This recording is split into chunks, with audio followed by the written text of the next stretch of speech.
welcome back to the channel. So it's good to have you back. Today we want to discuss something very important. You know, we always bring topics that are exciting, educative, and important. It's no longer news that just a few days ago that the United States of America, alongside Israel, had a strike on Iran. And this strike was well targeted. This strike affected and they took away the lives of some top officials. This strike also is affected a lot of things in Iran, and it's also affecting a lot over the world. Also, we also heard when the President of America came to say that there are some ships that were on the high sea that were sunk. Now, when you listen to all this, what comes to mind? What does that tell you? It tells you that there is a lot that is going on. But today, we're going to base our discussion on how the US and Israel strike on Iran, how it's currently affecting the oil and gas downstream sector. So before we go further, the next argument will be that, we currently have the Dangote refinery, which is our indigenous refinery, that's currently refining the products in Nigeria and selling for Nigerians. So how are we affected by the strike? How are we affected by what is happening in the world? How are we affected by what is happening in Iran? That's the next question. But sit down, that's why we're here. Let's discuss it, let's analyze it. Let's also discuss on how this affects us and the implications of what this will have on the industry. First of all, are you aware that aside from what the Dangote refinery is producing, a lot of import, and Iran is at the transit route and also part of the countries that are into, the production and refining of petroleum products.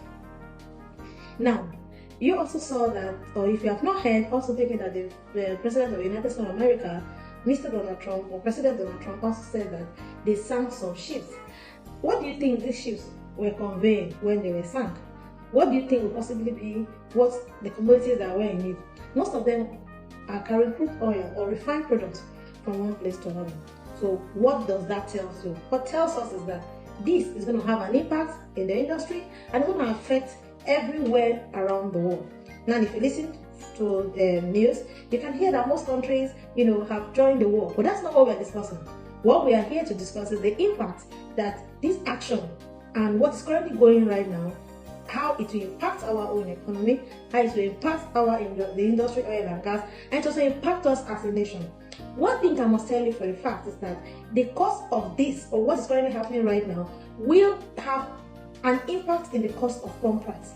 We impact the cost of petroleum products, which will translate to the pump price, where the common man or everybody or you and I will have to visit. And most times when this happens, we are the one at the receiving end. So you may have told yourself, what's my business? I'm not in Iran, I'm not in Israel, I'm not in the US, so it's not my business.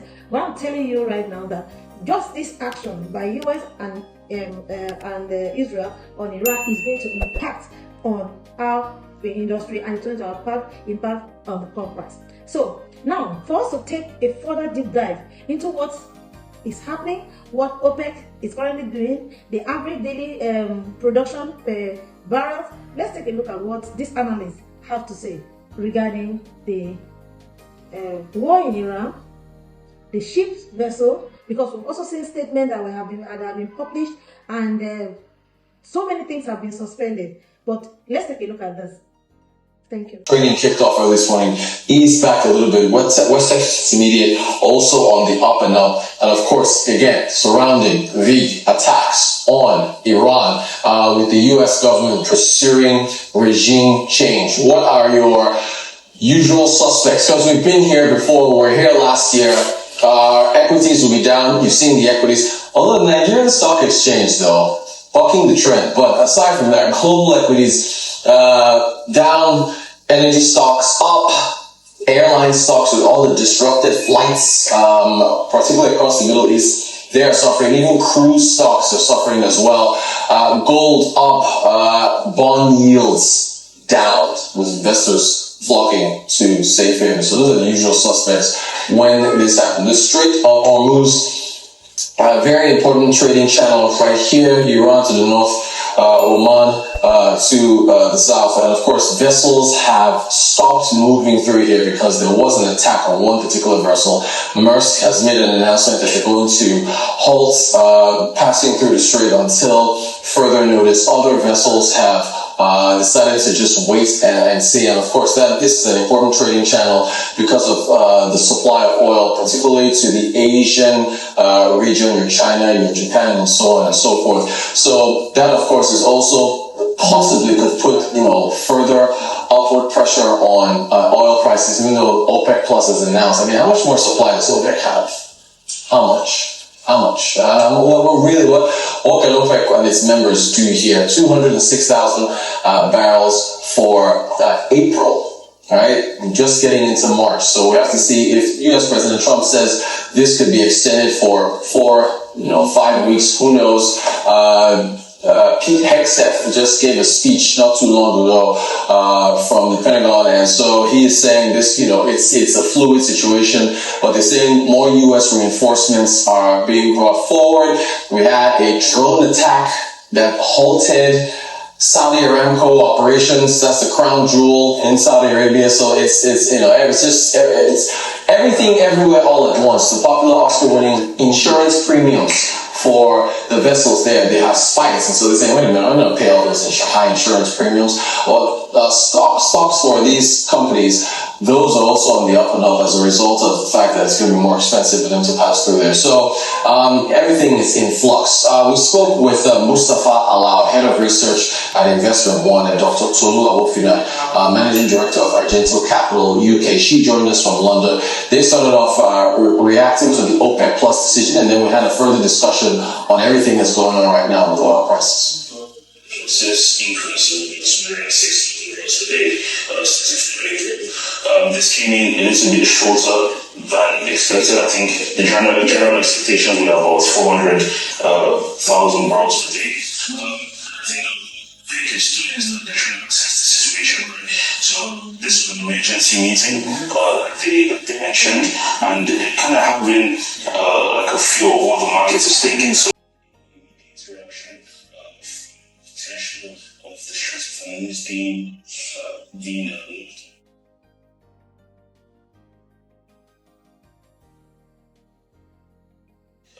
It wants to see the left water, the extent has been switched per day. So 206,000 barrels per day. I mean, if you consider the fact that the 8 countries that came together in OPEC have essentially increased their output by 2.9 million barrels per day, over the last 12 months to 18 months. I think this is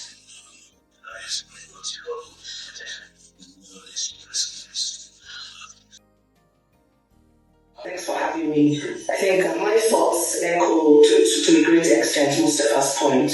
And I think just before we go into that, I'll just like to preface the conversation and give a bit of context here. So as most of our viewers will know, OPEC has a function really to smooth the ebbs and flows of the global oil market. And it does this by controlling supply, either by pulling back capacity or increasing oil supply in order to keep prices relatively stable. And as already noted, the current posturing by OPEC to increase supply by 204,000 barrels is in a bid to achieve that.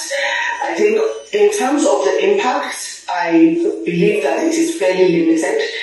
In my opinion, the intent here is really for OPEC's intent here is really focused around posturing to signal to the markets that they are in a position to direct the current demand and supply dynamics as this crisis unfolds. In terms of the specific number of 204, given the scale of the crisis we're looking at, it's not expected to move the needle materially.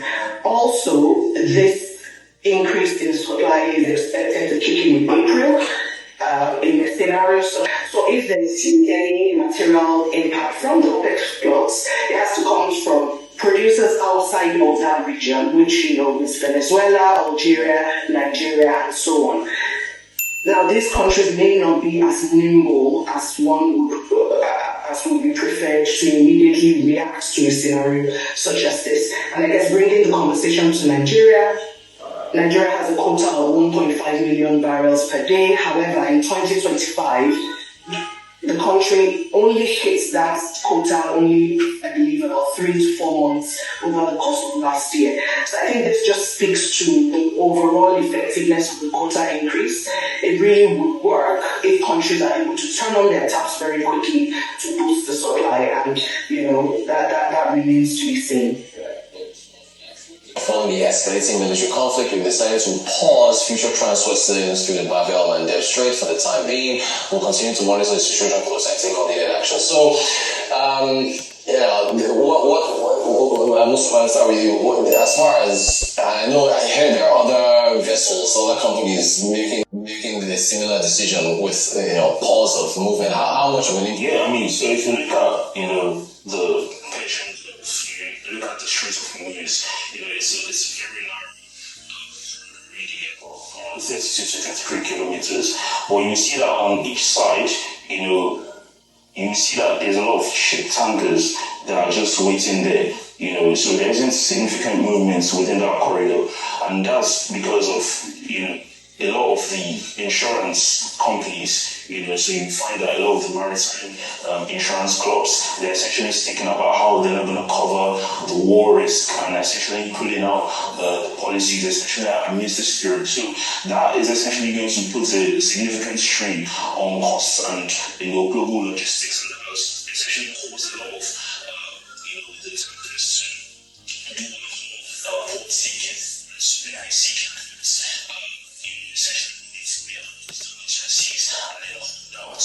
just wait and see how the process develops. And it was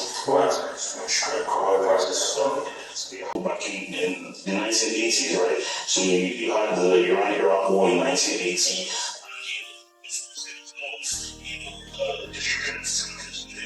The stress of about 450 ship tankers were attacked by Iranian and Iran. However, within that 8-year period, the Strait of Hormuz remained open. So I think that what's happening now is that there's a lot of fear, when you have...